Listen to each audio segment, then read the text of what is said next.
सर्वप्रथम त हामी सम्पूर्ण यहाँ उपस्थित माननीय न्यायाधीशज्यूहरूको तर्फबाट बोधिसत्व स्वामी आनन्द अरुणप्रति प्रणाम व्यक्त गर्न चाहन्छौँ। आज यो दिव्य उपस्थितिका बीचमा एक दुईवटा जिज्ञासा मेटाउने चाहना पनि भयो। सर्वप्रथम त बोधिसत्व स्वामीप्रति मेरो जिज्ञासा के हो भने धार्मिक हुनु र आध्यात्मिक हुनु केही न केही रूपमा वास्तवमा फरक पनि छ होला, धार्मिक हुनु र आध्यात्मिक हुनुमा। तर पनि यसो जीवन र जगतलाई निहाल्दाखेरि कतै कतै ओभरल्यापिङ पनि छ कि जस्तो लाग्छ। त्यसको डिमार्केसन लाइन के हो, एउटा जिज्ञासा थियो। दोस्रो जिज्ञासा, अस्ति भर्खरै अहिले भुटानको कुरा गरिबक्स्यो हजुरले, हजुरको त्यहाँको यात्राको बारेमा पनि मैले यसो डकुमेन्ट्री हेर्ने मौका पाएको थिएँ। त्यहाँ योभन्दा अगाडि जन्मका गुरु र चेलाहरूको मिलन भन्ने जस्तो पनि देखिएको थियो। यो त्यसले वास्तवमा पुनर्जन्मलाई वास्तवमा प्रमाणित गर्छ कि के हो? यो हामी जुन रिइन्कार्नेसनका कुराहरू गर्छौँ हिन्दू धर्मभित्रमा। दोस्रो त्यो प्रश्न जिज्ञासा म बिर्सिन्छु, एक एक प्रश्न जवाब दिन्छु, नत्र प्रश्नै बिर्सिन्छु। हस् त, फेरि म हजुरको तेस्रो प्रश्न लिन्छु है। पहिला भुटानको कुरा लिनु होइन, अहिले भन्नु हो। मलाई हिमालसँग बडो प्रेम छ र हिमाली क्षेत्रमा गएपछि एकदम रमाउँछु। पुरा इन्डियन हिमालय, सिक्किम इन्डियाको छ, अरू गढवाल सबै हिमालयमा महिनौँ महिनौ घुमेको छु। भुटान जान पाएको थिएन, भुटान जानु बडा इच्छा। नेपालीलाई भुटान जान अलिक अप्ठ्यारो छ। इन्डियनलाई भिसा चाहिँदैन, हामीलाई भिसा चाहिन्छ। भिसा मात्रै चाहिँदैन, $350 पर डे खर्च गरिदिनुपर्छ, $350। हाम्रोलाई अलिक ठुलै पैसा हो होइन। अनेक रिस्ट्रिक्सन होइन। स्टार मिनिमम 3 स्टार होटलमा बस्नै पर्छ, गाडी एउटा भाडा लिनै पर्छ, गाइड एउटा लिनै पर्छ होइन। यस्ता उनीहरूले के गरेको छ भने त्यो हामी कहाँ जुन ब्याकप्याकर टुरिस्ट आउँछ नि, पोखरामा जानु हो भने मैले देख्छु पोखरामा गरिब टुरिस्टहरू आउँछन्। अनि खाजा खान जानु पऱ्यो भने एउटा होटलमा जान्छ अनि भन्छ टोस्ट अम्लेटको कति, उसले 150 भन्यो भने होइन, त्यहाँ त 140 दिइरहेछ, बार्गेन गर्छ होइन। यस्तो टाइपको टुरिस्ट भुटानले चाहँदैन। उसले चाहिँ वेस्टर्नहरूसँग पनि $350 पर डे खर्च गर्नै पर्ने, नेपालीले पनि हामीले पनि खर्च गर्ने। कारण भुटान जान पाइराखेका थिएन अनेक कारणले। यसपालि भगवान्ले यस्तो जुडाइदिनु भयो। विरोचनजी जो कि रोयल फ्यामिलीमा जन्मिनु भएको र अहिलेसम्म उहाँको बारेमा म नगएसम्म उहाँको बारेमा पनि सबैले सबै कुरा थाहा थिएन। उहाँले नै मेरो अगाडि फर्स्ट टाइम रिभिल गर्नुभयो। ल्याउ त बाबु यो फोटो यता ल्याऊ, सत्य रिभिल गर्नुभयो। उहाँले नि मलाई इन्भाइट गर्नुभयो, चिन्नुहुन्न होइन। जो व्यक्तिलाई उहाँले इन्भाइट, उहाँको उमेर अहिले 13 वर्ष, अनि 12 वर्ष। म जाँदाखेरि 11 वर्ष थियो, अहिले 12 वर्षको हुनुभयो। यता राख, यो जुनाउ।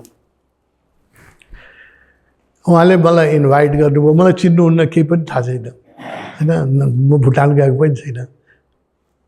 तर उहाँ जब नालन्दा जानुभयो अनि 2 वर्ष 6 महिनाको हुँदाखेरि नालन्दा जानुभयो। र नालन्दा जाँदाखेरि उहाँले, मैले भिडियोहरू हेरेको थिएँ, नालन्दामा भन्नुभयो म यही कोठामा बस्थेँ र पढाउँथेँ, यहाँ मेरा विद्यार्थी बस्थे, यहाँ मेरो लाइब्रेरी थियो। 3 वर्षको बच्चाले जसलाई बोकेर लगिरहेको थियो अर्कोले, त्यसले चाहिँ त्यसरी बोलेको मलाई सुनेर बडा आश्चर्य लागेको थियो। फेरि उहाँको अर्को भिडियो हेरेँ जसमा उहाँ तिब्बत जानुभयो, लास्ट तिब्बत जानुभयो। तिब्बतको बारेमा उहाँले त्यो बेला 3-4 वर्षको हुनुहुन्थ्यो। त्यहाँ गएर चाहिँ पद्मसम्भवले तिब्बतमा बुद्धिज्म लग्या हो, पद्मसम्भवको गुफा छ। उहाँ गएर 3 वर्षको हुनुहुन्थ्यो। मलाई के भन्नुभयो, यो फेक हो। यहाँ चाहिँ अर्कैको जोगी बस्थे, पद्मसम्भव बस्ने गुफा चाहिँ अर्कै छ भनेर देखाउनु भयो 3 वर्षको बच्चाले होइन। त्यो भिडियो हेर्नु होला, यो सबै भिडियो युट्युबमा छ। श्रीमानहरूले हेर्नु होला, बडो इन्ट्रेस्टिङ छ। म लिङ्क पठाइदिन्छु होइन। र उहाँ 3 वर्षको उमेरमा चाहिँ चाइनिज भाषा पनि बोल्नुहुन्थ्यो, त्यहाँ तिब्बतन भाषा पनि बोल्नुहुन्थ्यो। म अहिले जब भेटेँ उहाँ 11 वर्षको हुनुहुन्थ्यो, मेरो भेटेको पनि केही महिना भइसक्यो उहाँसँग। He was very fluent in English. यस्तो राम्रो इङ्ग्लिस बोल्नुहुन्थ्यो, हामी युनिभर्सिटीमा पढेको मान्छे पनि उहाँसँग बोल्न डराउनु पर्ने, यस्तो राम्रो इङ्ग्लिस बोल्नुहुन्थ्यो होइन। कहिले स्कुल जानुभएको छैन। हिन्दी त्यतिकै राम्रो बोल्ने, नेपाली, म नेपालबाट आएको, नेपाली पनि त्यतिकै राम्रो बोल्ने होइन। उहाँको आफ्नो भाषा त भइहाल्यो, भुटानिज भाषा त्यो बोल्नै हुन्थ्यो होइन। चाइनिज सबै भाषा बोल्नुहुन्छ। 11 वर्षको मान्छे कसरी यो त असम्भव। जो युनिभर्सिटी गएकै छ, स्कुलमा गएकै छैन, त्यो सबै भाषा बोल्छ बा है। फेरि यति शुद्ध इङ्ग्लिस बोल्नुहुन्थ्यो, हामी बोल्न डर लाग्ने। हाम्रो त्यति शुद्ध इङ्ग्लिस छैन। नेपाली त्यतिकै राम्रो बोल्नुहुन्छ, हिन्दी त्यतिकै राम्रो बोल्नुहुन्छ। उहाँले यहाँ बुद्धिस्ट कन्फरेन्स भुटानमा हरेक वर्ष हुन्छ। यो वर्षको जुन बुद्धिस्ट कन्फरेन्स कुन महिनामा थियो? जनवरी हो कि फरवरी?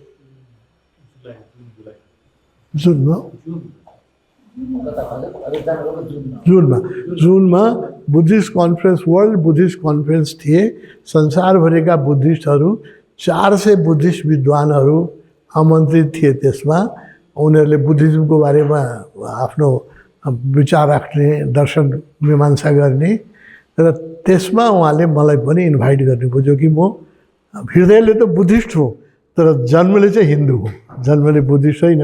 त मलाई इन्भाइट गर्नु आश्चर्य लाग्यो। र जो गाइड मलाई दिनुभएको थियो उहाँले, त्यो गाइडले मलाई के भन्यो भने, आदेश के थियो भने, अरुण स्वामीलाई चाहिँ बुढान ल्याउनै पर्छ। आउन मानेन भने तिमी गएर लिएर आऊ, टिकटपट्टि दिनु, लिएर आउनु। र केही गरी अरुण स्वामीले तिमीले ल्याउन सकेन भने तिम्रो सर्भिस खत्तम। गाइडलाई यस्तो भन्नुभयो। ऊ गाइड त थुरथुर काँपिरहन्थ्यो होइन। अरू डेलिगेट्स जो 400 डेलिगेट इन्टरनेसनल थिए, उनीहरूको नियम के थियो भने ट्राभलिङ चाहिँ आफ्नो पैसा तिर्नुपर्ने। उनीहरूले 3 दिन बस्न खान चाहिँ भुटान गभर्मेन्टले प्रोभाइड गरेको थियो, तर टिकट आफ्नो पे गर्नुपर्ने र ट्रान्सपोर्टेसन आफ्नो व्यवस्था गर्नुपर्ने। मलाई यो नेपाल गरिबको देशको मान्छेको लागि यिनीहरूले गाह्रो मान्ला भनेर बिजनेस क्लासको टिकट पठाइदिनु भएको थियो। बिजनेस क्लासको 35 मिनटको फ्लाइटमा किन बिजनेस क्लासको टिकट चाहियो? जम्मा यहाँबाट 35 मिनटको फ्लाइट छ। र तपाईँ एकजना केयरटेकर पनि चाहिन्छ, 2 जनाको लागि बिजनेस क्लास हो। सोभित मौसा गएको थियो, 2 जनाको बिजनेस क्लासको टिकट पठाइदिनु हो, फ्री होइन। हामीलाई एयरपोर्टमा गाडी छ, एउटा गाइड छ, बस्ने सबै खर्च, 1 रुपियाँ पनि हाम्रो खर्च हुन दिनु भएन, 1 रुपियाँ पनि हाम्रो खर्च भएन। यस्तो स्पेसल ट्रिटमेन्ट दिनुभयो, सबैलाई आश्चर्य लाग्यो। बुद्धिस्ट कन्फरेन्समा एउटा नन बुद्धिस्टलाई एड्रेस गर्ने, सबै अमेरिकाबाट बुद्धिज्ममा PhD गरेका, जर्मनीबाट बुद्धिज्ममा डिलिट गरेका महान विद्वानहरू आउनुभएको थियो होइन। हामी 700 जना पार्टिसिपेन्ट, 400 जना डेलिगेट, 300 जना भुटानी, 700 जना पार्टिसिपेन्ट थिए त्यो कन्फरेन्समा। त्यसमा 20 जनालाई प्रवचन दिने ऊ दिएको थियो, स्पिकर, 20 स्पिकर। त्यो मेरो नाम पनि थियो, जबकि म बुद्धिज्ममा कुनै स्कलर होइन, मेरो नाम पनि छ त्यसमा, उहाँले राख्नु भएको छ नाम। त्यति मात्रै होइन, त्यहाँ 4 दिनको कन्फरेन्समा 4 दिन बिहान ध्यान गराउने, एकजना गुरुले ध्यान गराउने। 4 जना मात्रै, जो 700 मानामा 4 जना छानिन्थ्यो ध्यान गराउने। त्यसमा सेकेन्ड डेमा ध्यान गराउने मेरो नाम छ त्यहाँ। कस्तो आश्चर्य, हेर्नुहोस् न, मिरेकल हेर्नुहोस् न होइन। म त आश्चर्यचकित भएँ। म मेडिटेसन बुद्धिज्मको त म स्कलर पनि होइन, बुद्ध धर्ममा जन्मेको पनि होइन। हृदयले त म बुद्धिस्ट हुँ, म मान्छु, म बुद्धलाई अति आदर गर्छु, उहाँको किन मन्दिर बनाउँथे म बुद्धिलाई आदर नगरे अब उहाँको पाउमा रोज ढोक्छु म। तर जन्मले त हिन्दू हो। अनि म जब त्यहाँ पुगेँ एयरपोर्टमै गाडी लिएर गाइड आए थिए, मान्छे आउनुभएको थियो, गुरु आउनुभएको थियो रिसिभ गर्नलाई। अनि हामीलाई बस्ने खाने सबै व्यवस्था मिलाउनु भएको थियो। राति हामी पुगेँ त्यहाँ घुम्दा घुम्दै। बिहानै दरबारबाट के खबर आयो भने 10 बजे तपाईँ दरबारमा चाहिँ आउनुहोस्, हर हाइनेस के नाम भन्छ भन्छ हर हाइनेस अनि हर मेजेस्टी, हर हाइनेस र हिज एमिनेन्स नामहरू पनि छ, तपाईँले भेट्न चाहनुहुन्छ भनेर हामी 10 बजे त्यहाँ पुगेँ। उहाँले मलाई बडा राम्रोसँग रिसिभ गर्नुभयो। भुटानिज डेलिगेटमा उहाँलाई दर्शन पाउने जो त्यो कन्फरेन्समा गएका मान्छेमा म बाहेक अरू कसैले व्यक्तिगत प्यालेसमा दर्शन पाएको मलाई थाहा छैन। यो प्यालेसमै हो, प्यालेसमै टेम्पल हो। त्यसमा मलाई उहाँले हाम्रो यति आश्चर्यजनक कुराहरू भयो। मेरो एकदमै चेयर राख्नुभयो, मलाई नजिकै राख्नुभयो र उहाँले के भन्नुभयो भने इङ्ग्लिसमा भन्नुभयो, म त ओसो सन्यासी हुँ। त उहाँले के भन्नुभयो भने you are a old lama, you are a old lama, so I am just 11-year-old boy and you are teaching religion in Nepal. Teach me how to spread Buddhism in Bhutan. 11 वर्षको बच्चाले मलाई सोध्छ हेर्नुहोस् त, होइन teach me. तपाईँ त आफै गुरु हुनुहुन्छ। मैले भने है त you are already renowned, world renowned personality and you are scholar and how can I teach you, होइन।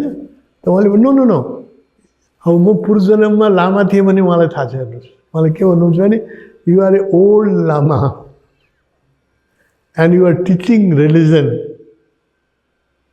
So teach me how to spread Buddhism. कति विनम्रता हेर्नुहोस् त, कति विनम्रता। म त एकदम विनम्र भएँ। अनि उहाँसँग धेरै लामो संवाद भयो। प्यालेसमै महारानी पनि हुनु, बडा मानी सरकार पनि हुनुहुन्थ्यो, अरू व्यक्तिहरू थिए। बडो हामीलाई नास्ता पनि गराउनु भयो, आफ्नो सँगै बसाल्नु भयो। अनि मलाई एउटा शङ्का उठ्यो। मैले के भने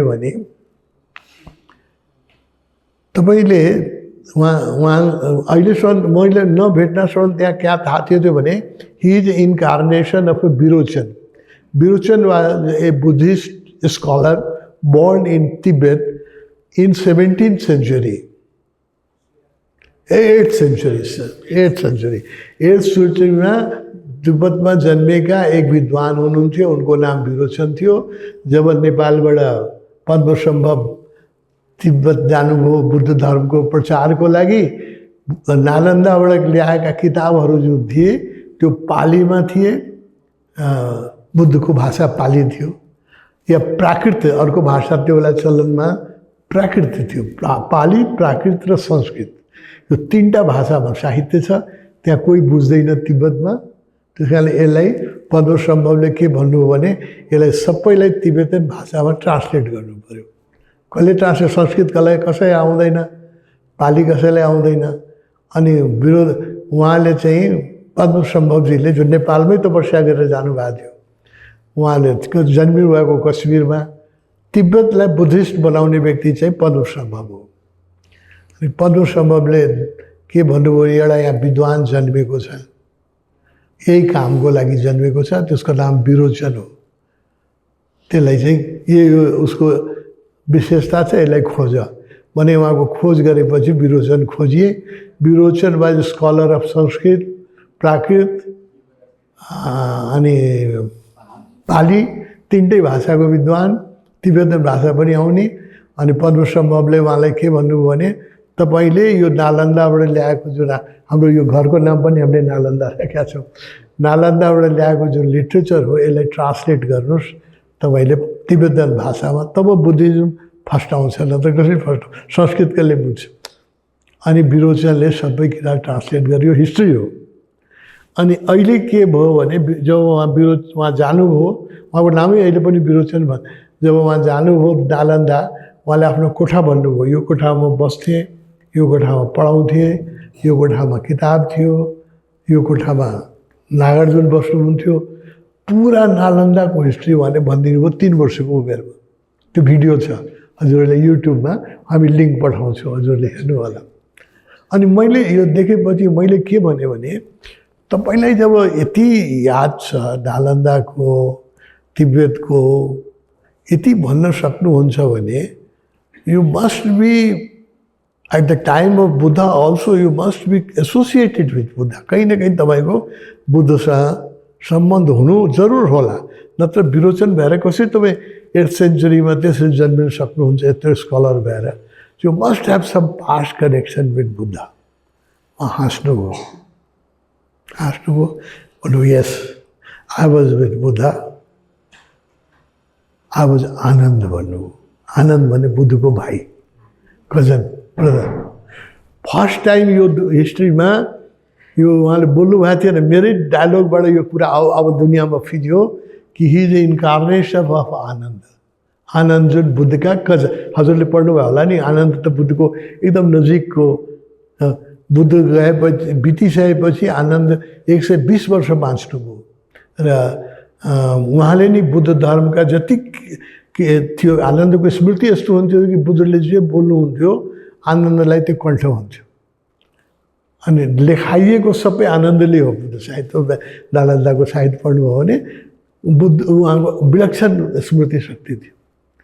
अनि उहाँले मलाई के भन्नुभयो भने आई वाज हिज ब्रदर आनन्द, बुद्धको।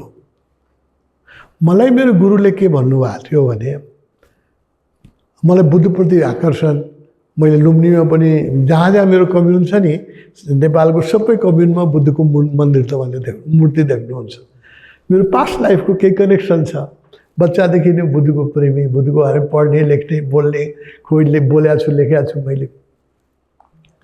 अनि मैले उसो मेरो गुरुसँग सोद्धाखेरि उहाँले के भन्नुभएको थियो, yes you were at the time of Buddha you were his disciple भन्नुभएको थियो। मलाई याद छैन, मेरो गुरुले मात्रै भनेको कुरा भन्दैछु, मलाई त्यसको कुनै मसँग प्रमाण छैन। उहाँले भन्नु त्यो बुद्धको समयमा उहाँको शिष्य थियो। अनि मैले भने कि बुद्धले मलाई दीक्षित गर्नुभएको थियो भने त भेरी फर्चुनेट। अनि मेरो गुरुले के भन्नु भएन, बुद्धले पछि गएर, यी बुद्ध साहित्यमा तपाईँ पढ्न सक्नुहुन्छ, बुद्धले पछि गएर दीक्षा दिन, आफै दीक्षा दिनुहुन्थेन। तपाईँ यहाँ बुद्ध साहित्य धेरै छ, पढ्न सक्नुहुन्छ। बुद्धले के गर्नुभयो, 10 जना आचार्य बनाइदिनु भएको थियो। सारीपुत्र, महामोदगल्यान, आनन्द, ये सब उहाँका आचार्य थिए र यिनीहरूलाई दीक्षा दिनलाई राखिदिनु भएको थियो। आफै दीक्षा दिन बन्द गरिदिनु भएको थियो। यहाँसम्म कि आफ्नो छोरा राहुललाई पनि उहाँले आफै दीक्षा दिनु भएन। सारीपुत्रलाई भन्नुभयो दीक्षा दियो। आफ्नो श्रीमती जुन यशोधरा गई दीक्षा लिन, ऊ पनि आफै दीक्षा दिनु। यशोधराले पनि उहाँले दीक्षा दिनुभएको छैन, आनन्दलाई भन्नुभयो तिमीले दीक्षा दियो भनेर। भने बुद्ध आफै दीक्षा दिनुहुन्थेन, 10 जना आचार्यबाट दीक्षा दिलाउनुहुन्थ्यो।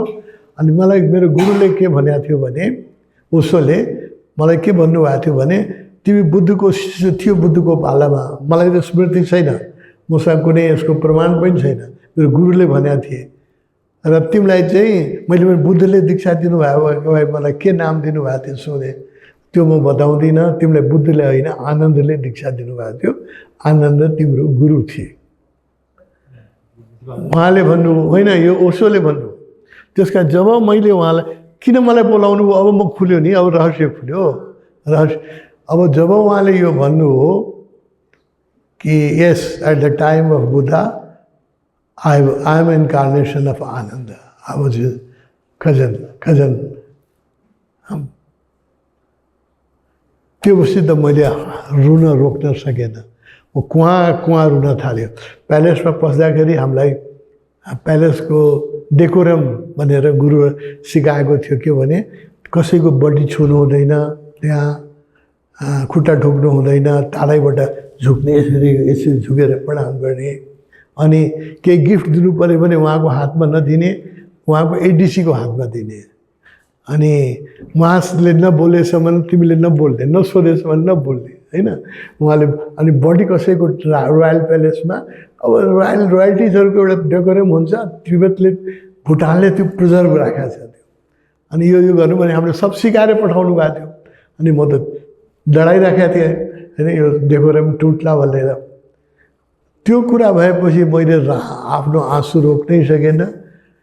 मैले भगवान्ले कुहाँ रुन थालेँ। भने आनन्द मैले भनेको मेरो गुरु मैले भेटिरहेको छु भनेपछि I could not check my emotion. मैले उहाँलाई हक गरेँ, जो कि not allowed, not permitted, decorum थिएन। मैले उहाँको एकदम जिउ समात्ने फोटोहरू छ, अर्को फोटोहरूमा देख्नु मन छ, अरू फोटोहरूमा देखाउँ न, हात समात्ने देखाउँ लागिरहेँ। अनि रुन थालेँ, कुहाँ रोएँ। म मात्रै रोएन, मसँग गएका यिनीहरू पनि रोए। यहाँ 3 जना छन्, यहाँ बसिरहेका छन् जो मसँग गएको थिए। यो 3 जना, यो 3 जना पनि रोए। अनि 3 जना 5-7 जना छ यहाँ, 5 जना राघवहरू पनि त छ नि, उनीहरू पनि रोए। अनि रोयल्टिजहरू पनि रोए। त्यो यस्तो दृश्य भयो कि सबैजना रोए। एकछिन हामी धेरै रोएँ कि मैले 2600-2500 वर्षको पूर्वको गुरु भेटिरहेका छु भनेपछि emotionally I was over powered and I cried. अनि उहाँले मलाई ऊ दिनुभयो, हात समात्नुभयो। र त्यसपछि यो छोडिदिनु त एकछिन, यो सुनको यो दिनुभएको छ, यो गिफ्ट हिँड्ने बेला ल्याइराख्नु भएको थियो। यो गोल्डन हो है, त्यसमा पद्मसम्भव छ, बुद्ध हुनुहुन्छ र एउटा अरू तारा हो कि बुद्धिस्ट डेटी छन् एकजना। इज मेड अफ गोल्ड, होइन। मलाई उहाँले दिनुभयो र के भन्नुभयो भने फर्स्ट मिटिङमा हेर्नुहोस् न के भन्नुभयो भने दिस इज, अब म 82 वर्षको भइसकेँ, कुरै गरिसकेको थिएँ म 82 वर्ष। दिस इज फर यर लङ्गेभिटी भन्नुभयो। तिमीले अरू धेरै वर्ष बसेर गुरुको काम गर्नु छ, तिम्रो आयुको लागि यो दिइरहेको छु भनेर।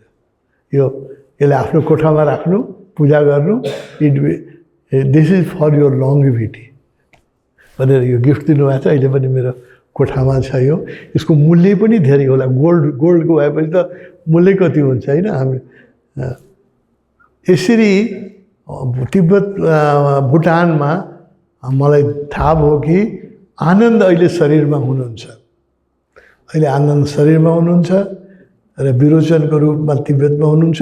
र उहाँले ठुलो भएपछि ठुलो बुद्धिस्ट क्रान्ति गर्नेवाला हुनुहुन्छ। He will do great revolution in Buddhism ल्याउनुहुन्छ उहाँले।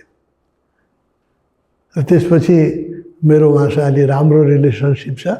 मैले जब बताएँ कि यहाँ नागार्जुन तपस्या गर्नुभएको ठाउँमा हामीले आश्रम बनाएको छौँ, अनि तपाईँ एकचोटि पाउँ कष्ट गरिदिनुहोस्। ओसोको हामी समाधि त्यही ठाउँमा बनाएको छौँ जहाँ नागार्जुनले तपस्या गर्नुभएको थियो। त हेर्नुभयो होला, त्यो ठाउँ नेचुरल स्तूपा छ, हेर्नुभयो। मैले बनाएको होइन त्यो समाधि, नेचुरल स्तूपा, माटोको पर्फेक्ट सर्किल छ त्यो, आजको होइन त्यो। त्यो 1800 वर्ष पूर्वदेखिको जो नागार्जुनले यहाँ तपस्या गर्नुभएको थियो त्यो बेलाको, होइन। र मैले जो भन्दाखेरि मैले भने दलाई लामाले पनि मलाई कन्फर्म गर्नु, दलाई लामासँग पनि यही कुरा भएको थियो। उहाँसँग मैले जब भने कि Nagarjun meditated in the same area where I have made a Osho commune, and I have Osho Samadhi at the exact spot where Nagarjuna became enlightened. तीनरी ओशोको समाधि बनाएको छु। सो प्लिज भिजिट, प्लिज त्यहाँ आउनुहोस् भन्दाखेरि उहाँले के भन्नु, I will sure com, sure पनि जोड्नु हो, कम मात्रै भन्नु, आई विल स्योर कम। किनभने नागार्जुन त यिनीहरूको गुरु हो नि।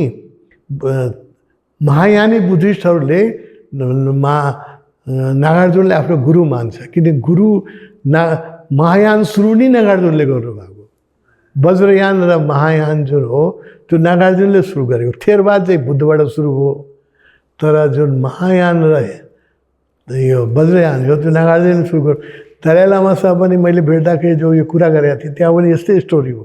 दलाई लामाले पनि मलाई बहुत अलिकति बढी नै माया दिनुभयो। हात समातेर 1 घन्टासम्म हात समातेर मलाई बस बहुत माया गर्नुभयो। र मैले यो ठाउँको नाम बताएँ कि नागार्जुन यहाँ इन्लाइटेन हुनुभएको ठाउँमा मैले समाधि बनाएको छु, यसको तपाईँकै हातबाट उद्घाटन होस् भनेर तपाईँलाई निमन्त्रण दिन आएको। उहाँले के भन्नुभयो भने पोलिटिकल रिजनले अहिले म नेपाल आउन सक्दिनँ, तर तिम्रो भाव म बुझ्छु। भोलि आउँदाखेरि त्यो त्यसको पिक्चर लिएर आऊ समाधिको, म यहाँबाट बुद्धिस्ट मन्त्रबाट यहीँबाट उद्घाटन गरिदिन्छु। र उहाँले त्यो उद्घाटन गर्नुभएको मसँग सिग्नेचर पनि गरिदिनु भयो। त्यो सिग्नेचर भएको कागजहरू छ, म देखाउँदा हजुरलाई। यो चाहिँ दरबारको, यो त यही फोटो हो। अर्को देखाउँ त। यो रोयल, अब हेर्नुहोस्, बडा महाराज सरकार उभिराख्नु भएको छ। म र उहाँ मात्रै बिचमा बसेको छु। उहाँको गुरुहरू पनि उभिराख्नु भएको छ। 2 जना उहाँको गुरु हुनुहुन्छ, पढाउने उहाँलाई। त्यो पनि उभिराख्नु भएको छ। बडा महाराज सरकार उभिराख्नु भएको छ। उहाँको आमा हुनुहुन्छ, पछाडि उभिराख्नु भएको छ। अनि म चाहिँ उभे पछाडि गएर होइन ब्रिङ ए चेयर, तिमी चेयरमा बस भन्नुभयो। होइन बडा महाराज सरकार उभिने, म कसरी बस, यो त डेकोरमै मिल्दैन। म भन्दैछु नि, मलाई उहाँले चेयरमा राख्नु। हेर्नुहोस्, म र उहाँ मात्रै चेयरमा बसेको छु। सबै मान्छे चाहिँ भुइँमा छ। बडा महाराज सरकार पनि उभिराख्नु भएको छ।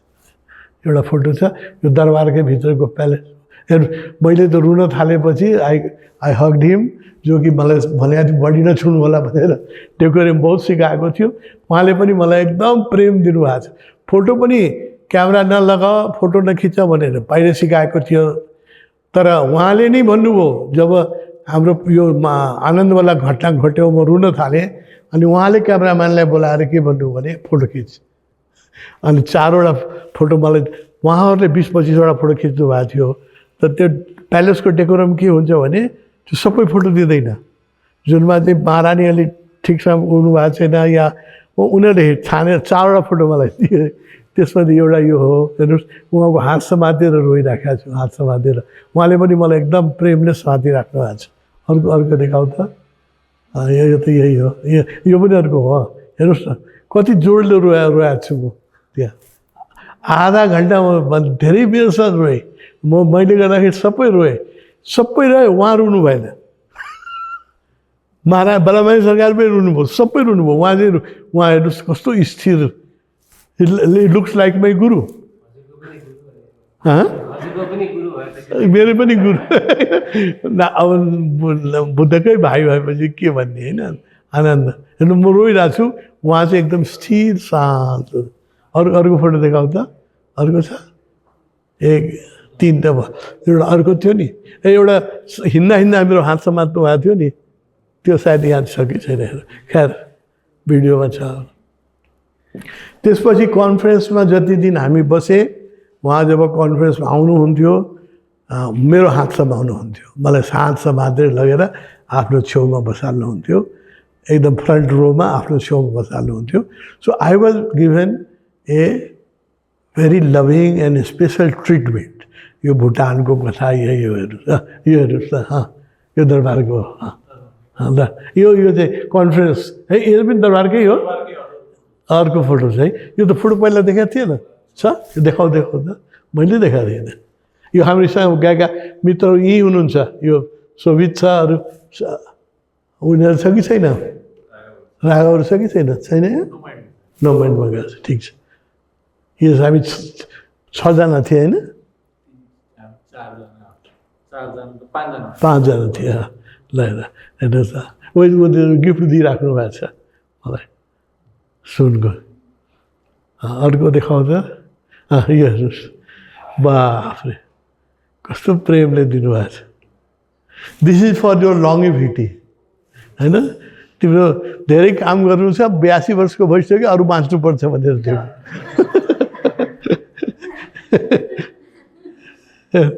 त्यो फोटोहरू तिमीले राखेको छ। म त कस्तो राम्रो है, कस्तो राम्रो छ नि। किन राम्रो छैन? त्यो ऐतिहासिक हो नि, ऐतिहासिक चिज हो, हिस्ट्री हो यो त। ल हेर्नुहोस्, ऊ राघव उभिरहेको छ। उहाँ राघव यहाँ छैन, होइन? राघव उभिरहेको छ। अर्को यति हो।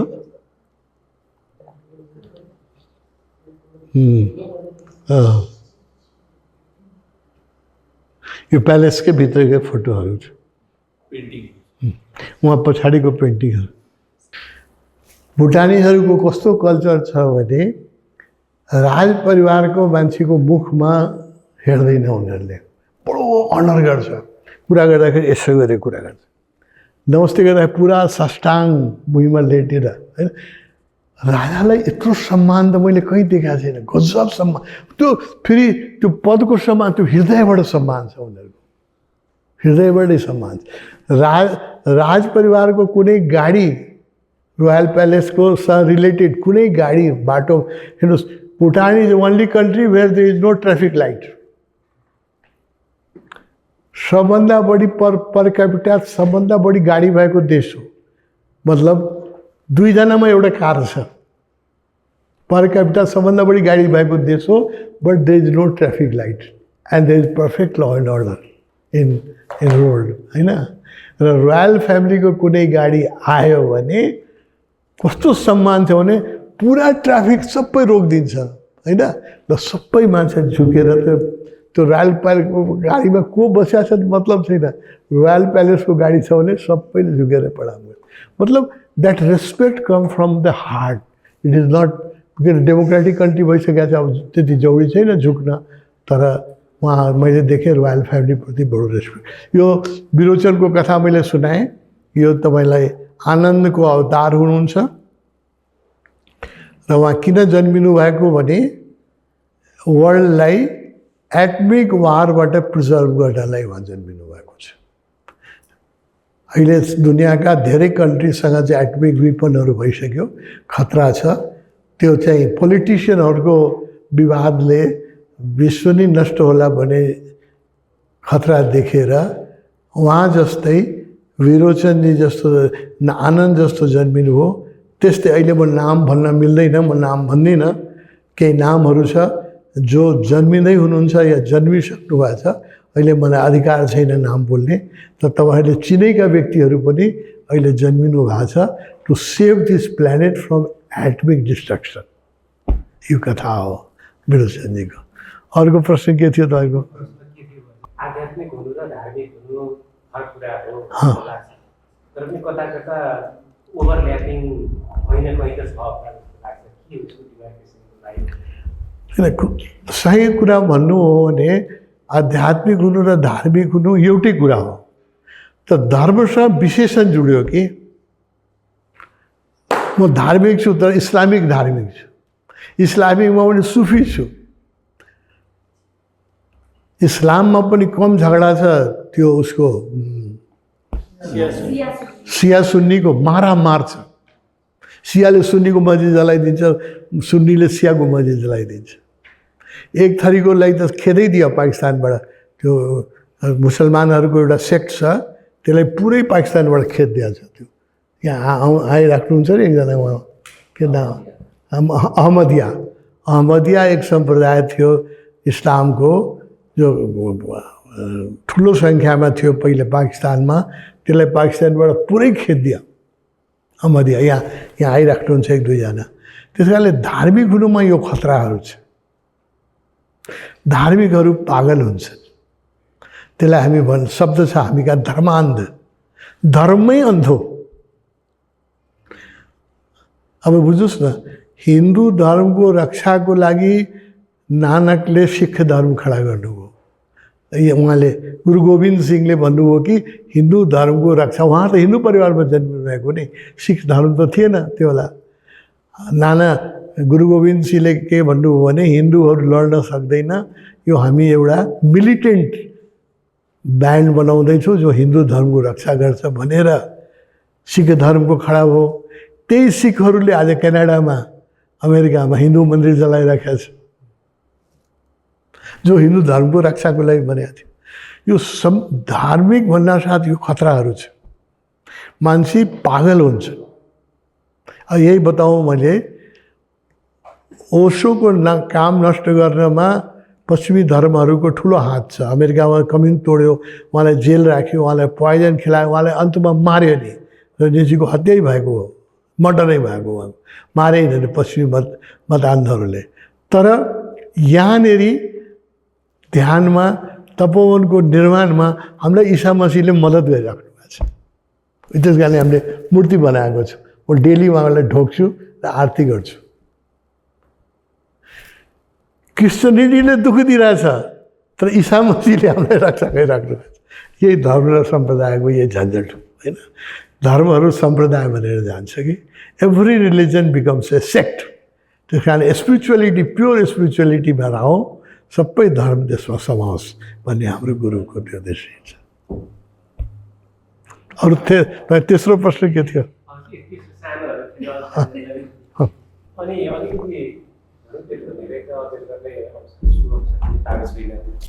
तर पनि सरसर्ती फुर्सद हुँदाखेरि कहिलेकाहीँ यसो कता कता आचार्य रजनीशको लिट्रेचरहरू प्रवचनहरू सुन्दाखेरि अलिकति उहाँ मूर्ति पूजाको चाहिँ त्यो भनौँ न धार्मिक पाखण्डपनको त उहाँले प्रचुर रूपमा विरोधै गर्नुहुन्छ। त्यो हिसाबले हेर्दा कता कता मूर्ति पूजाको पनि उहाँको विरोध हो कि? तर अब यहाँ हेर्दाखेरि अहिले यहाँ भगवान् भोलेनाथको पनि त्यहाँ मैले मूर्ति देखिरहेको छु हजुर। अब यो कसरी यसलाई के गरेर बुझ्ने भन्ने मात्र एउटा जिज्ञासा। बुद्धले भन्नुभएको थियो मेरो मूर्ति नबनाउनु, सुन्नुभयो होला। बुद्धले भन्नुभएको थियो मेरो मूर्ति नबनाउनु। उहाँको सबभन्दा बढी मूर्ति दुनियाँमा बुद्धकै बनिएको छ र बुद्धको नामले नि मूर्तिलाई उर्दूमा बुत भन्छ। बुत उर्दूमा मूर्तिलाई बुत भन्छ। त्यो बुत शब्द कहाँ आयो? बुद्धबाट। यति पाकिस्तानमा त्यो बेला जुन पाकिस्तान थियो त्यो बुद्धिस्ट कन्ट्री थियो, अहिले नै पाकिस्तान बन्यो। अफगानिस्तानसम्म त पुरै बुद्धिस्ट थियो। यति बुद्धको मूर्ति बन्यो कि त्यसको नामै बुद्ध बन्यो। बुद्ध भनेको मूर्ति, बुद्ध मूर्ति भनेको सबै बुद्धको हो होइन। तर बुद्धले त मेरो मूर्ति नबनाऊ भन्नुभएको थियो। ओशोसँग यो क्वेसन हामीले गरेका थियौँ। उसले भन्नुभयो, के भन्नुभयो, मेरो गुरुले के भन्नुभयो भने कोही पनि गुरु यो चाहँदैन कि उसको पूजा होस्, शुद्ध धर्म चाहन्छ, उसको मार्गमा मान्छे हिँडोस् होइन। त्यो बुद्ध म पनि यही भन्छु कि तिमीहरूले मेरो पूजा नगर, मेरो शिक्षणमा तिमीहरू हिँड होइन। बुद्धले पनि यही चाहनुहुन्थ्यो। बुद्धले भनेको ठिक छ, उहाँले भनेको मेरो मूर्ति नबनाऊ भनेको एकदम ठिक हो। तर पछि जुन उहाँको शिष्यहरूले मूर्ति बनायो त्यो बुद्धभन्दा पनि ठिक गर्यो। किनभने बुद्ध त अब हुनुहुन्न, उहाँलाई कसरी सम्झिने? उहाँको मूर्तिको अगाडि आएर नै उहाँको एक छवि आउँछ, हामीले सम्झिन्छौँ उहाँलाई है। यहाँ भित्तामा सम्झ्यो भने बुद्धलाई सम्झिनुभन्दा यहाँ सम्झिनु सजिलो छ। त्यहाँ भगवान्ले, हाम्रो गुरुले के भन्नुभयो भने बुद्धले आफ्नो ढङ्गले भन्नुभयो मूर्ति नबनाऊ पनि ठिक छ। जो बनाए उनीहरूभन्दा बुद्धभन्दा पनि ठिक छ, बनाउनै पर्ने थियो। त्यस कारणले मैले पनि ओशोको यहाँ तस्विर राखेका छौँ र सबै गुरुहरूको तस्विर राखेका छौँ। र यो सब मन्दिर यहाँ हेर्नुहोस्, कबीरको बनिसक्यो, बुद्धको बनिसक्यो, रमन महर्षिको बन्दैछ, त्यहाँ शिवपुरी बाबाको बन्यो, शिवजीको बन्यो।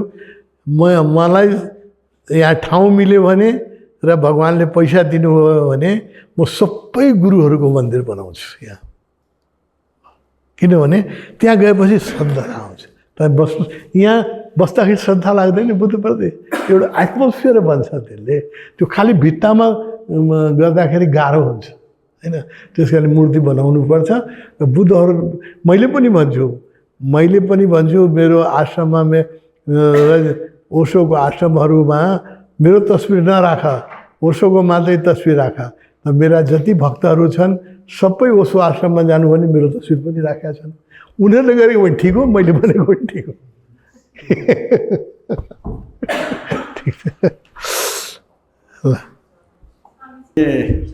एउटा राखेको थियो जिज्ञासा। अब स्वामीजीबाट एउटा जिज्ञासाको चाहिँ जवाब पाइयो र त्यो फेरि मैले राखेको पहिलो जिज्ञासा के थियो भन्दाखेरि चाहिँ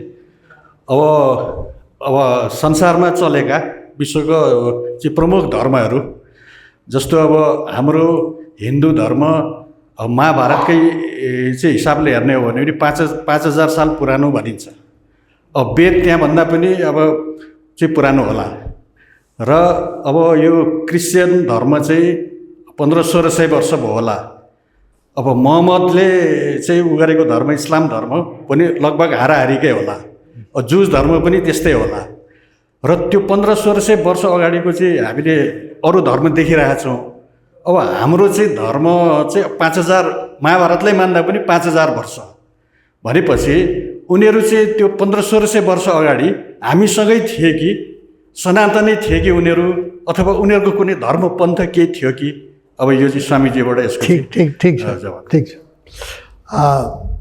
श्रीमान, पहिले त के छ भने सनातन धर्म कति पुरानो, 500,000 वर्षले पुग्दैन।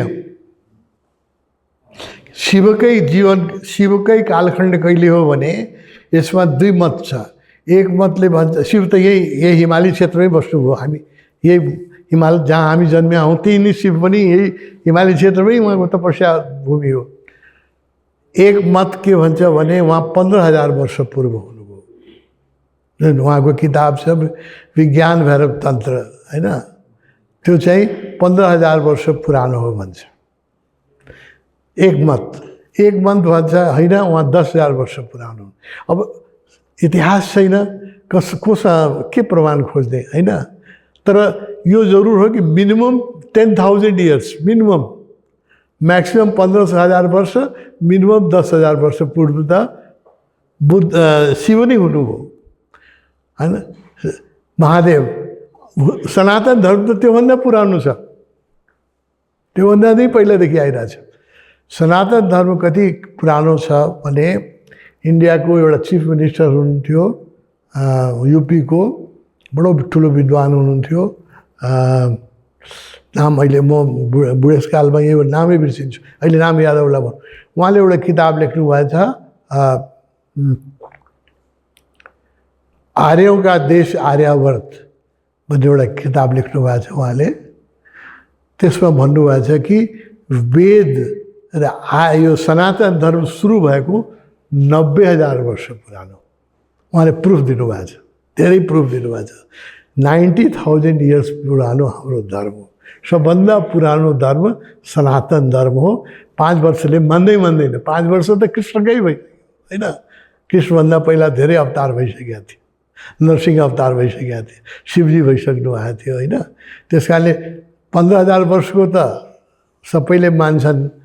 तर उहाँले के लेख्नु भएको छ भने आर्यों का देश आर्यावर्त भन्ने किताब छ, त्यसमा उहाँले के लेख्नु भएको छ भने 90,000 वर्ष पूर्व होको वेद र हिन्दू सनातन धर्मको स्टार्टिङ जो हो। किनभने जुन उहाँले बहुत प्रमाण दिनुभएको छ, पढ्न लायकको किताब छ। त्यो नक्षत्रहरूको जुन वर्णन छ वेदमा, जुन प्लानेट्सहरूको जुन कन्फिगरेसनको वर्णन छ, त्यो कन्फिगरेसन प्लानेटहरूको 90,000 वर्ष पुरानो मात्रै हुनसक्छ भनेर उहाँले अनेक ज्योतिषको शास्त्रबाट अनेकबाट सिद्ध गर्नुभएको छ।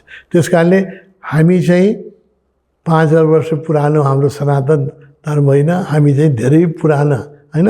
वी आर ओल्ड बग्स, धेरै पुराना बिग्रिएका मान्छेहरू हौँ हामी, होइन, नयाँ होइन, हामी धेरै पुराना हौँ। अब त्यसपछि नेक्स्ट रिलिजन जुन हो त्यो हो यहुदी धर्म, इस्लाम होइन। इस्लाम त 1400 वर्ष मात्रै हो, मोहम्मद साहबको त 1495 भयो। जिससको 2000 वर्ष भयो, 2000, हामी 25मा छौँ, 2000, जिसस 2000 वर्ष हो, मोहम्मद साहब 1450 वर्ष हुनुभयो। यो पुरानो धर्ममा इस्लाम यहुदी धर्मपछि जो हाम्रो चाहिँ यो धर्मपछि पुरानो धर्म यहुदी धर्म हो। यहुदी धर्म चाहिँ 3000 वर्ष पुरानो। उनीहरूको जुन किताबको नाम के हो चाहिँ नाम तालमुद जुन लेख्या हो त्यो 3000 years before. That was the second oldest religion भन्नुहोस् भने त्यो यहुदी धर्म हो। र क्रिस्चियनिटी त धेरै पछि 2000 वर्ष हो, इस्लाम त जम्मा 14 वर्ष हो, सिखिजम 500 वर्ष हो, अरू धर्महरू धेरै नयाँ, बुद्धिज्म 2000 वर्ष हो, बुद्धिज्म 2500 वर्ष हो। यस्तै गएर आइरहेछ। सनातन धर्म हाम्रो धेरै पुरानो छ। र पहिला सबै व्यक्ति कि त जङ्गली थिए, त्यसपछि जब धर्मको उदय भयो भने पहिलो धर्म पृथ्वीमा आएको सनातन धर्मै हो। जसलाई अब हिन्दू धर्म भन्नुहोस् या जे भन्नुहोस्, पहिलो धर्म यही आएको हो। र बुद्धिज्म आएपछि बुद्धिज्मको प्रचार बडो तेजीसँग भयो, बडो लजिकल रिलिजन थियो, मान्छेलाई कन्भिन्सिङ थियो र बुद्धका शिष्यहरू इन्लाइटेड थिए। त्यसले गर्दाखेरि आनन्द जस्तो व्यक्तिहरू हुनुहुन्थ्यो जो 120 वर्ष बाँच्नुभयो, उहाँहरूले बुद्ध धर्मलाई फिजाउनु भयो। आनन्द नेपाल पनि आउनुभएको थियो, स्वयम्भूनाथ पनि आउनुभएको थियो, यसको चाहिँ इतिहास छ होइन। काठमाडौँ पनि आउनुभएको थियो, नेपालमा त जन्मिनै भएकै हो, काठमाडौँ पनि आउनुभएको थियो। र यसले गर्दाखेरि होल एसिया नि इरानदेखि लिएर जापानसम्म होइन पुरै बुद्धिस्ट थिए एक समयमा। तर पछि इस्लामिक अट्याकहरू जुन भयो, यो मोहम्मद साहब पछि इस्लाम यिनीहरू लडाकु थिए। हामीहरू चाहिँ ब्रह्म सत्य जगत मिथ्या भन्ने, यिनीहरू तरवारमा विश्वास गर्ने। त्यसले गर्दाखेरि तलवारको बलमा इस्लाम धर्म फैलियो र सबै बुद्धिस्टहरू काटिए, मारिए। या उनीहरूलाई तपाईँ अहिले पनि म एउटा हजुर मैले देखेको कुरा श्रीमानलाई बिन्ती गर्न चाहन्छु, जहाँ बुद्धिस्ट तीर्थ छ तपाईँ कहीँ जानुहोस्, तपाईँ यता इस्लामिक कम्युनिटी देख्नुहुन्छ। लुम्बनीमा जानुहोस्, लुम्बनीको चारैतिर मुसलमानै मुसलमान छ। तपाईँ बोधगया जानुहोस्, बोधगयाको चारैतिर मुसलमानै मुसलमान छ। कुशीनगर जानुहोस्, चारैतिर यो सबै कन्भर्टेड मुस्लिम हो, तलवारको काटेर यिनीहरूलाई बनाएको। त्यसैले जहाँ बुद्धिस्ट मैले गर्दा बडा आश्चर्य लाग्यो मलाई। मैले यो सबै ठाउँमा मैले शिविर गरेको छु, सारनाथमा, बोधगयामा, कुशीनगरमा, श्रावस्तीमा। मलाई आश्चर्य, खाली मुसलमान छ त्यहाँ। भाइ यो के हो? हिन्दू सधैँ सबै अब जब हिन्दूहरू लुम्बनीमा आए नि, बस यो त सहर बसेर होटल खोल्नलाई, चिया पसल खोल्नलाई आएका, पहिला खाली मुसलमानैको बस्ती थियो। किन? यो they are all converted Muslims. सब बुद्धिस्ट थिए, लड्न सकेन, डराए, तलवारको बलमा सबै कन्भर्ट भए। त्यस कारणले पहिला त सबै सनातनी थिए, तर हामीहरूको जो दर्शन भयो बडा अपूर्ण दर्शन हो कि ब्रह्म सत्य जगत मिथ्या। संसारलाई हामीले नेग्लेक्ट गरे। जो जाति लड्न सक्दैन त्यो बच्नै सक्दैन। नेपाल किन स्वतन्त्र रह्यो भने गोर्खाहरू लड्न सक्थे कि अङ्ग्रेजहरूसँग पनि लडे। त्यस कारणले यत्रो सानो कन्ट्री पनि स्वतन्त्र रह्यो नि। इन्डियाको हिन्दूहरू लड्न नसके हुनाले हामी चाहिँ सबै पहिला सनातनी नै थिए। यो जम्मै जो छ सबै कन्भर्टेड छ, सब इस्लामिक भनौँ र क्रिस्चियन। त्यस कारणले अहिले चाहिँ इन्डियामा ठुलो एउटा मुभमेन्ट चलेको छ, सुन्नुभयो होला, घर वापसी भन्छ। यसले के भन्छ भने इस्लाम र यहुदी धर्म लिएका मान्छे या क्रिस्चियनिटीमा गएका मान्छेहरू फेरि फर्केर हिन्दू भन भनेर बागेश्वर बाबाले बहुत जोडसँग यो चलाउनु भएको छ। यसलाई भन्नुहुन्छ Ghar Wapsi, return to your back home.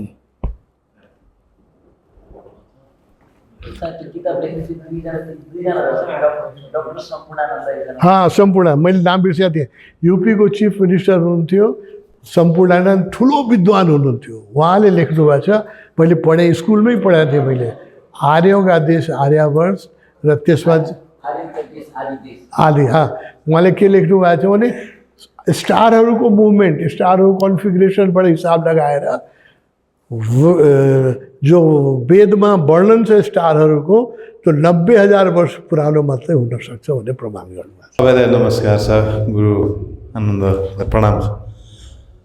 यो ओशो तपोवनमा हामी आउनु पाउँदा ज्यादै खुसी लागेको छ र त्यसमा पनि गुरु आनन्द अरुणबाट अभिव्यक्त जुन इन्लाइटेन्ड विचारहरू हुन्, यो विचारबाट हामी सबै लाभान्वित भएका छौँ।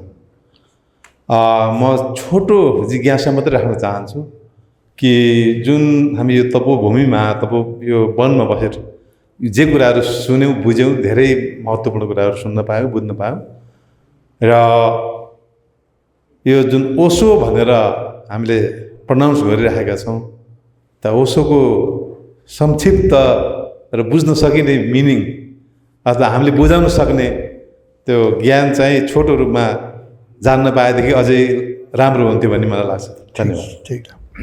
ओशो जन्मिनु भएको जैन परिवारमा त्यस कारण बच्चामा उहाँको नाम दिएको थियो रजनीश चन्द्र मोहन जैन। जैन परिवारमा जन्मियो हुनाले बच्चामा उहाँको नाम थियो रजनीश चन्द्र मोहन जैन। जब उहाँको विवेक आयो जैनलाई पहिला काट्नुभयो होइन, उहाँ त विरोधी मान्छे, जैनलाई काट्नुभयो रजनीश चन्द्र मोहन। पछि उहाँले चन्द्रमोहन पनि काटिदिनु भयो, सिर्फ रजनीश राख्नु। जब उहाँ प्रोफेसर हुनुभयो जबलपुरमा युनिभर्सिटीमा प्रोफेसर हुनुभयो, प्रोफेसरलाई इन्डियामा आचार्य भन्छ, अनि उहाँ आचार्य रजनीश हुनुभयो होइन। नाम हामी जब म जोइन गरेँ त्यो बेला उहाँ आचार्य रजनीशै हुनुहुन्थ्यो। जब उहाँले मान्छेहरूले दीक्षा दिए, सन्यासी बनाए, हामीले उहाँलाई गुरुलाई भगवान्कै रूपमा हेर्न लागे, हामीले उहाँलाई भगवान् रजनीश भन्न थाले। एक फेजमा उहाँलाई भगवान् रजनीशै आचार्य रजनीशबाट भगवान् रजनीश भन्थ्यो। जब पछि जापानिजहरू आए, उहाँको शरीर छोड्नुभन्दा 1 वर्ष अगाडि जापानिजहरू ठुलो सङ्ख्यामा आए। उहाँ एउटा जापानिज लेडी हुनुहुन्थ्यो, गुरु हुनुहुन्थ्यो जापानमा, उहाँ इन्लाइटेडै हुनुहुन्थ्यो, उहाँ बुद्धिस्ट हुनुहुन्थ्यो, तर बहुत उदार हुनुहुन्थ्यो। उहाँले के भन्नुभयो भने हामीलाई चाहिँ रजनीश भन्न जापानिजहरूलाई बडो गाह्रो हुन्छ, विदेशीहरूलाई पनि अङ्ग्रेजहरूलाई पनि उच्चारण गाह्रो छ नि। आर बोल्नै सक्दैन उनीहरू, राउनिस भन्थ्यो होइन के हो। अनि अझै एकजनाले भन्थ्यो, अनि उहाँले के भन्नुभयो भने ओशो म्यान अफ ओस्निक कन्सियसनेस। हामीहरूले चाहिँ जापानमा आफ्नो गुरुलाई ओशो भन्छौँ, बोल्न बडो सजिलो, ओशो र बोल्नु परेन होइन, र बोल्न गाह्रो हुन्छ विदेशीहरूलाई, ओशो त्यो सजिलो हुन्छ। त्यस कारणले उहाँले ओशो भन्न थाल्नुभयो। अब ओशोले पनि त्यसलाई स्वीकार्नुभयो, अनि उहाँ चाहिँ हामी ओशो भन्दै आएँ। अहिले क्रिस्चियनहरूले कत्रो अत्याचार गरिरहेको छ भने अहिले के भन्छ भने ओशो नाम हामीले चाहिँ कपिराइट गराइसक्यो। हेर्नुहोस् हामीमाथि जुन अत्याचार भइरहेछ, श्रीमानहरूले त न्याय दिने व्यक्तिहरूको अगाडि त रुनु पऱ्यो, कहाँ रुने होइन। यत्रो अन्याय भइरहेछ हाम्रो अगाडि। हाम्रो गुरुको नाम आफ्नो फेसबुकमा लेख्यो भने क्रिस्चियनहरूले फेसबुक बन्द गरिदिन्छ। के भन्छ भने ओशो त हाम्रो कपिराइट हो, उहाँको फोटो राख्न दिँदैन, चित्र राख्यो भने यो चित्र मेरो कपिराइट हो। क्रिस्चियनिटी हाम्रो पछाडि यसरी लागेको छ, यसरी लागेको छ। इन्डिया हाम्रो जर्मनीमा 96 आश्रम थियो, सबै बन्द गराइदियो। फ्रान्समा यस्तो ठुलो आश्रम थियो जसको आफ्नो एयरपोर्ट थियो, आफ्नो प्लेन थियो, सरगम होइन सरगम, त्यो बन्द गराइदियो पेरिसमा होइन। अस्ट्रेलियामा यस्तो मेवलाना भन्ने आश्रम थियो जसको आफ्नो एयरप्लेन थियो, त्यो आश्रम बन्द गराइदियो। बडो बुद्धि लगाएर र श्रीमानहरू जस्तो विज्ञ व्यक्तिहरूको समर्थन पाएको हुनाले ओशोलाई मैले नेपालमा जीवित राखेको छु। It's only country outside India जहाँ ओशो जीवित हुनुहुन्छ त्यो नेपाल मात्रै हो। इन्डियामा त उहाँ जन्मिनु भएको, उहाँले मान्ने मान्छेहरू केही छन्। इन्डियाभन्दा पनि नेपालमा his religion is throbbing and it is growing day and night. नेपालमा जसरी बढाएको छ इन्डियामा पनि बढाएको छैन। बडो श्रमबाट, बडो मेहनतबाट 3-4 चोटि मलाई बिख दिए, मार्ने कोसिस गरेँ, उहाँहरूको कृपाले जीवित छु, बाँचिराखेको छु र यो धर्म चाहिँ फैलिराखेको छ नेपालमा, बहुत तेजीले फैलिराखेको छ। अब के ओशोको अब एउटा प्रार्थना गरौँ, बैठ लन्चमा जानु, लन्चको टाइम हो। अब हामी भोट अफ थ्याङ्क्स हेर्नुहोस् सुन्नुहोस्, हाम्रो संस्कृतिमा हजुर आफ्नो मान्छेलाई कहिले धन्यवाद दिने चलन थियो होइन, हाम्रो तर्फबाट थिएन, हाम्रो तर्फ होइन। विदेशमा मात्रै हो, श्रीमतीले चिया पनि बनाइदियो भने श्रीमानले चाहिँ थ्याङ्क यू भन्नुपर्ने होइन है। बाउलाई छोरालाई पैसा दियो भने छोराले थ्याङ्क यू भन्नुपर्ने। मैले त आफ्नो बुवाले कहिले धन्यवाद भनेको थिएन, त्यस कारण यो थ्याङ्क दिने त उनीहरूको तर्फबाट हो। हस्, म अर्कै तरिकाले भन्छु नि त, हाम्रै कल्चरको हिसाबले गुरुलाई हाम्रो यो भनौँ न, आज हामी धेरै इन्लाइटेन भयौँ, ज्ञान प्राप्त गऱ्यौँ। अहिले यहाँ सबै हामीहरू चाहिँ राष्ट्रिय न्यायिक प्रतिष्ठान मा तालिम प्राप्त गर्दैछु श्रीमान न्यायाधीशहरूले पनि पढ्छन् हजुर, न्यायाधीशले पनि एजुकेसन लिन्छन्। संसारभरि न्यायाधीशहरूलाई एजुकेसन दिन्छ, जसलाई जुडिसियल एजुकेसन भन्छ। हाम्रो पनि राष्ट्रिय न्यायिक प्रतिष्ठान भन्ने छ, संस्था छ एउटा, जसको अध्यक्ष स्वयं प्रधान न्यायाधीशै हुनुहुन्छ। अनि अहिले जति श्रीमानहरू हुन्छ उहाँहरू प्रमोसन भएर उच्च अदालतको न्यायाधीश हुनुभएको र त्यस क्रममा तेस्रो 3 हप्ताको तालिम प्रशिक्षणको क्रममा सबै मान्य न्यायाधीशज्यूहरू हुनुहुन्छ।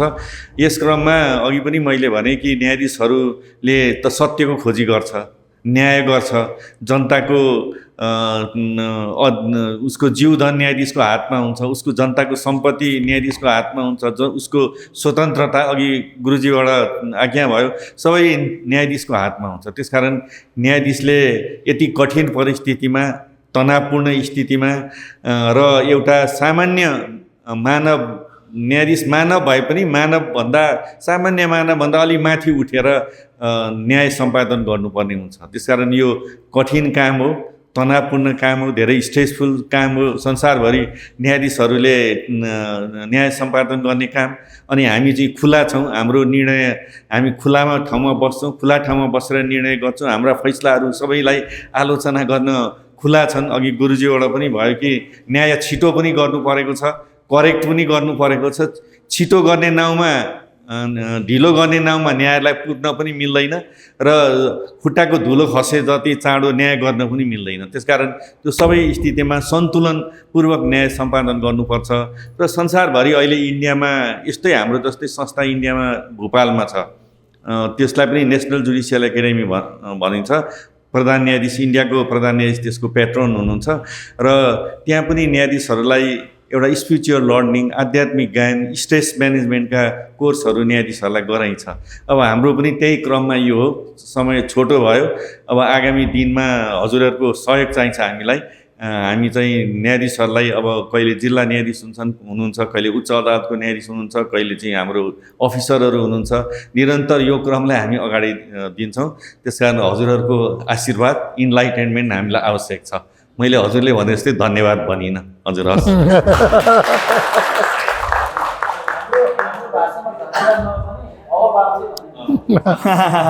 अब एउटा हामी बजाउँ कीर्तन, बुद्धको